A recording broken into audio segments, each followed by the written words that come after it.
The Boston Celtics have just won their 60th game against the Oklahoma City Thunder last night in Boston at the TD Garden. And this was just a great team win for all the guys, KP, Drew, Tatum, Brown.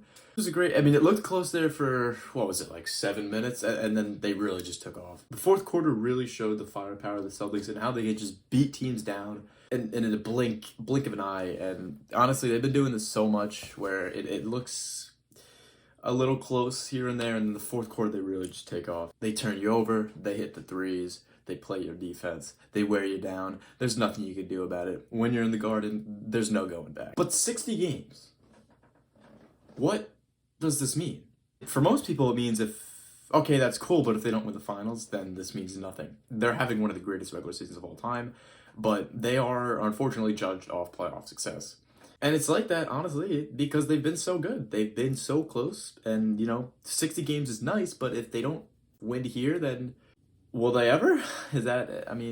Although winning 60 games, I do think they'll win probably 62, 63 games this season. They still way more to come this season. And that's the beauty of it for a Celtics fan, is that you still got so much more to watch and wait for. And this is just some of it. But what their play at home has showed me this season is that they are such a dominant team. They have 3 losses at home this year. Yes, one of them being to the Western Conference foe and probable finals matchup, the Denver Nuggets. But what I've seen from them at home is just pure dominance.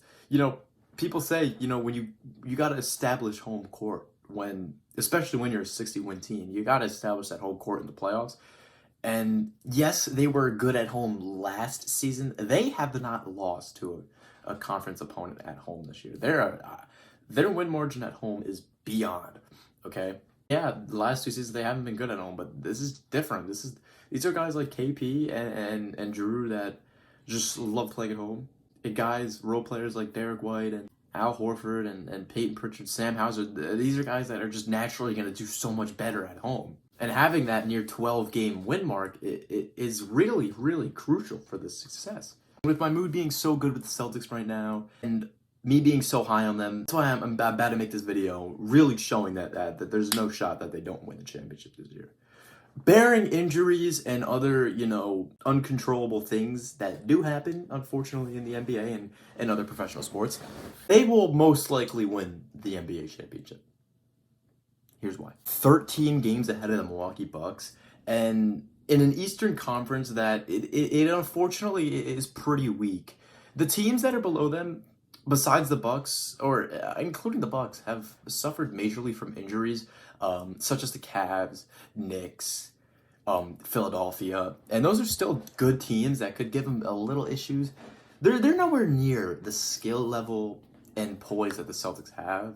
And just those injuries are just adding insult to injury, honestly, in trying to take down this juggernaut of a team. However, when we go to the Western Conference, it's a little different. They got teams like the Denver Nuggets, LA Clippers, and, those teams really could compete with the Celtics.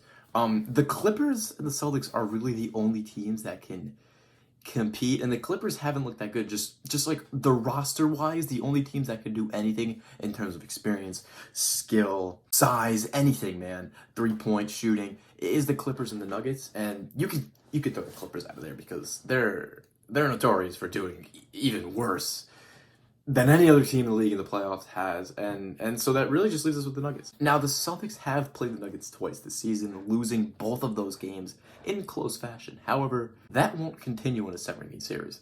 Game 2 against the Nuggets was on the road. In my opinion, Jason Tatum had one of the worst games of his career. He had 14 points. He started off nice. He had 14 points, missing a wide open corner 3, turning the ball over. One of the worst games I've ever seen from Tatum. And the Celtics as a whole shot terrible from 3, and besides that miracle run they went on the end with Drew Holiday back-to-back clutch threes, they were nowhere near that game in the fourth quarter. And you're saying a team that only really lost by 3 points, while having one of their worst games of the season, and Jason Tatum having one of the worst games of his career.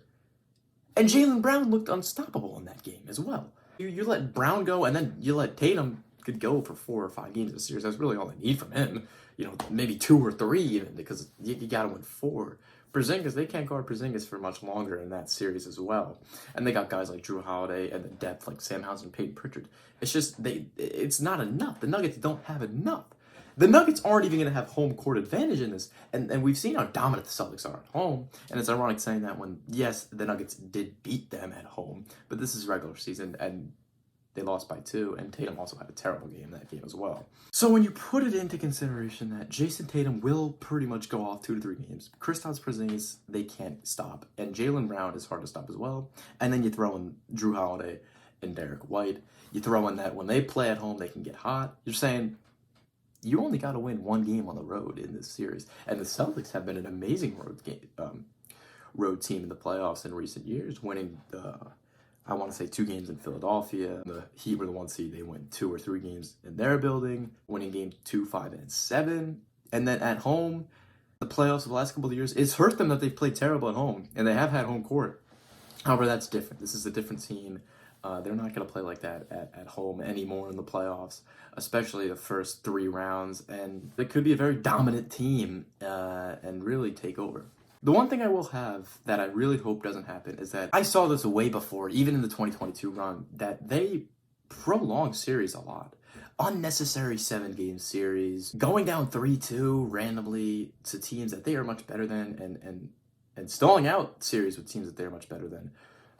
If they can stay away from that and they can show their pure dominance at home, I think this team will definitely win the NBA championship, no matter who they play. Yeah, so I just wanted to make a video there. It was a little short, but I couldn't really pass up the topic that the Celtics have on their first 60-win season since Tatum and Brown have got to the franchise.